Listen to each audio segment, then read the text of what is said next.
Why is Sebastian from The Little Mermaid locked up in a prison in Aladdin? And if that's not bizarre enough, take a look around. There are Mickey Mouse skeletons everywhere in this dungeon. What's the deal with all these hidden Mickeys and strange Disney references? I'll leave that mystery for you to solve. But there's way more going on in this game than meets the eye, and I'm here to walk you through it. This game consists of 21 achievements on the RetroAchievements website, and we are here to collect them all. The game explains us everything we need to know right from the start. This is pretty rare because usually the retro games I've played explains you nothing at all.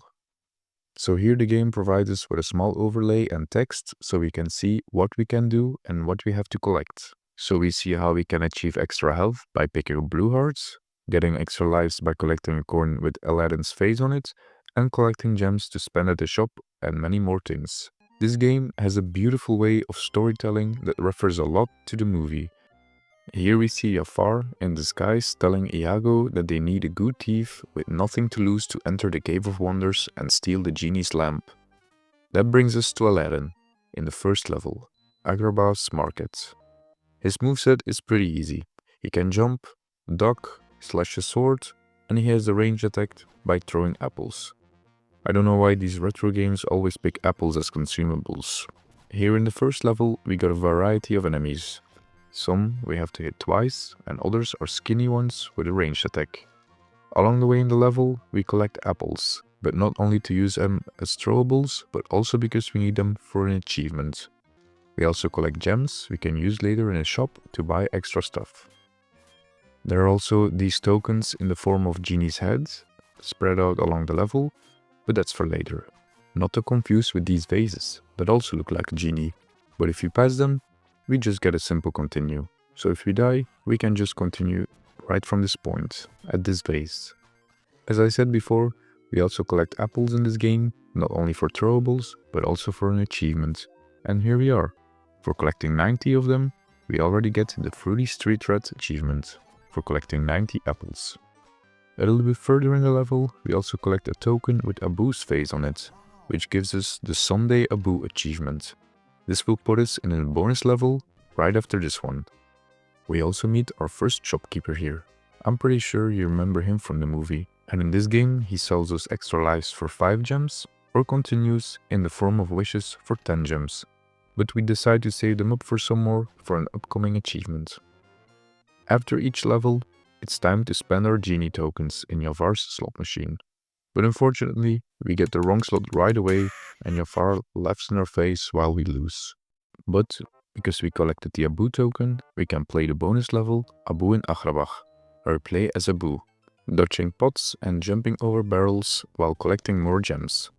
By collecting 10 gems, we get the Rich Street Rat achievement.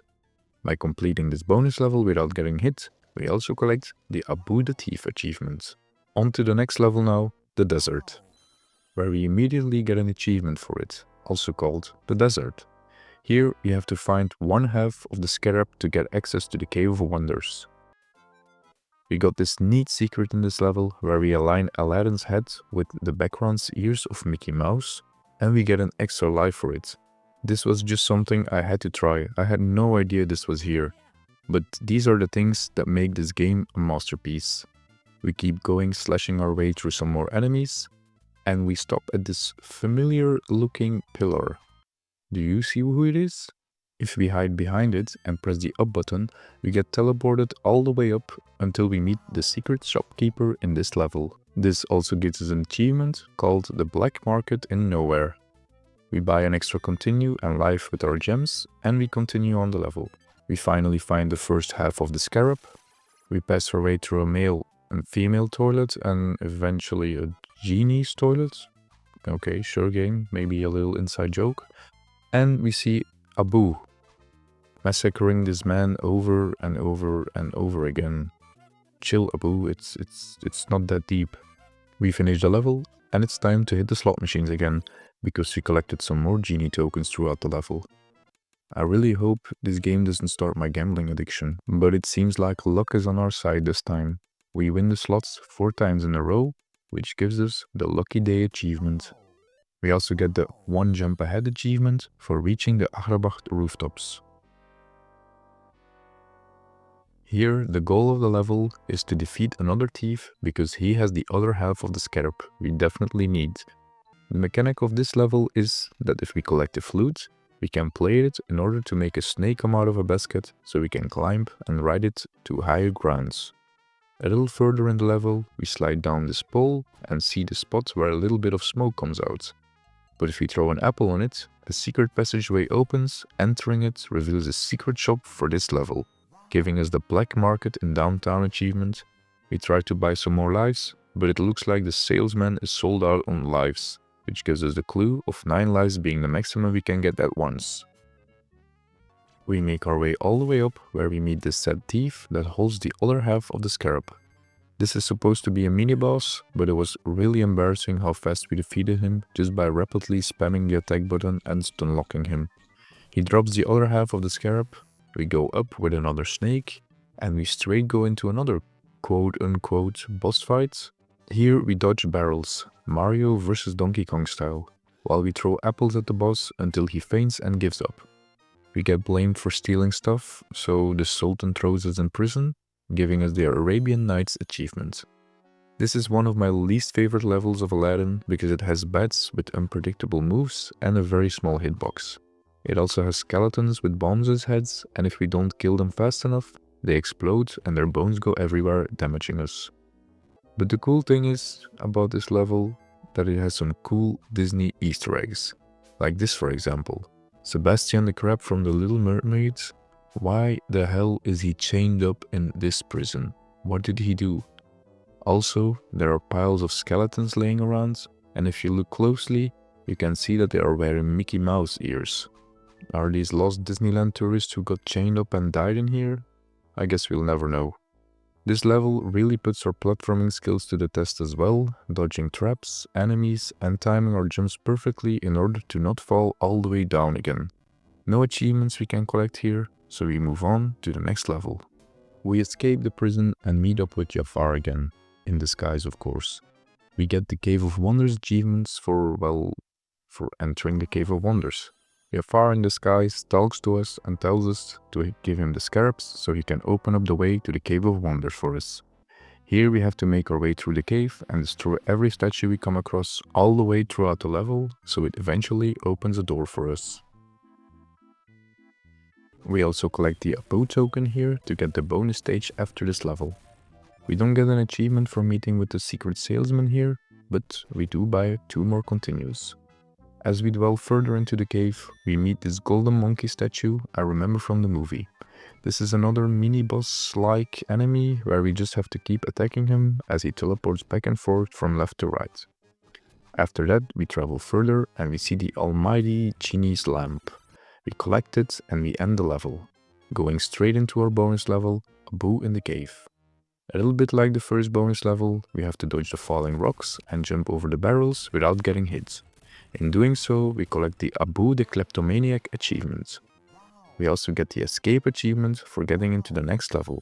But Abu ruins it for us, and just like in the movies, he can't control his greed and the cave decides to collapse, trapping us forever. The escape level is by far the most difficult level in the game. The platforming feels really weird, and when you make a mistake by falling into the lava, it's instant death, which is pretty normal, because you fall in lava. We have to run away from boulders and time our jumps perfectly, while along the way we collect some extra gems, apples and extra lives if we're lucky.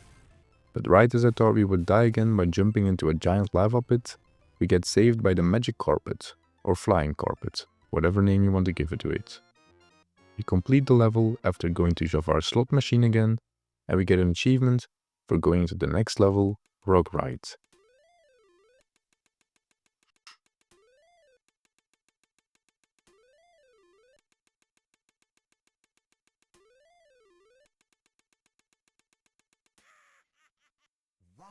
This is a fun little level where we dodge rocks and lava while riding the magic carpet. Luckily, we have Genie's hand to show us where to dodge next. This level gives us a lot of points by collecting these golden thingies, I don't know what they are. So it's easy to collect the Rubber Sleuths achievement for collecting 50,000 points. At the end of the level, we get the Friend Like Me achievement for reaching the next level. Right before the cave collapses, Aladdin inspects the lamp, wipes it, and gets teleported into the world of the genie. We start the level inside the lamp. In this level, we have to put our platforming skills to the max again, because it's really not an easy job to do, with disappearing platforms, and if we fall down, we lose a life instantly. We also have a neat Easter egg here. If you look closely at the background, you can see that Genie has a huge collection of Sega Genesis consoles and CRTVs. We end this colorful but difficult level and collect the Palace of Agrabah achievement. We use our first wish from Genie and he saves us from drowning. And with Genie's lamp in hand, we rush to the Sultan's palace to free Jasmine. This level is pretty basic, with the vibe setting into a true palace. We make our way through the level, defeating some more guards, and we stumble upon a cool Easter egg again. They also used in the movie. When we travel upon the magic carpet, we see these stuffed animals. And when we look closer, which familiar face do you see? That's right, it's Beast from Beauty and the Beast. If you watch the movie, you can see that the Sultan plays with these stuffed animals as well, including the Beast one. This game is really full of surprises. We free Abu from his cage, and he leads us to a secret shop again, where this time we spend all our gems on continues, and this gets us the duplicated achievement for having 9 continues, or in this game they're called wishes. After entering the next section of the level, we take on Iago, Jafar's evil parrot. Here we use our sword to fend off these weird ghost-like snake thingies, and we use apples to throw at Iago, so he gets stuck in the machine and he gets damaged. After doing this a few times, we defeat him and enter the next level, Jafar's Palace, and also get the achievement for it. This is basically the same level as before, just with a few different traps and backgrounds.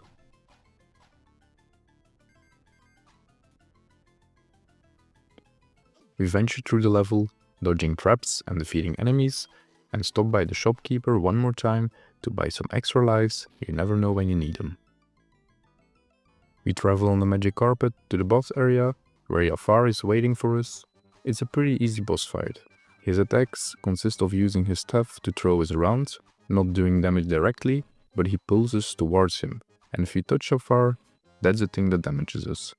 On our turn, we deal damage to him by throwing apples. That will teach him. Never knew apples were so strong in the retro gaming era. A lot of these games use them. After we deal enough damage to him, he goes into his second phase and transforms into a snake, spitting fire on the ground, which we have to dodge again while we throwing apples.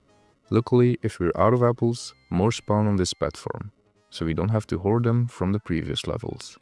When we throw the final apple in Jafar's face, we end the game with the Prince Ali achievement for completing the game. The credits roll and we get this beautiful screen of Aladdin and Jasmine. But there's one more achievement to unlock. We have to complete the game all over again, but this time on difficult mode. I didn't really struggle with this last achievement. As far as I know, there isn't much more of a greater difficulty span. You can still buy extra lives and continues, the enemies take the same amount of hits, and the levels are exactly the same as on the lower difficulty. So I really don't understand why we had to replay this on this difficulty. It's basically a free achievement. All we had to do was finish the game once again, which we do, and we get the King of Thieves achievement for completing the game on difficult modes. And that was it for today. Another game mastered with achievements on hardcore mode. Thank you so much for watching, and thanks to the retro community for making this game possible, especially to GamerPub UK, GGM, Scott, and StingX2 for giving this retro game classic a new life. I was Game Overachieved, and I'll see you in the next one.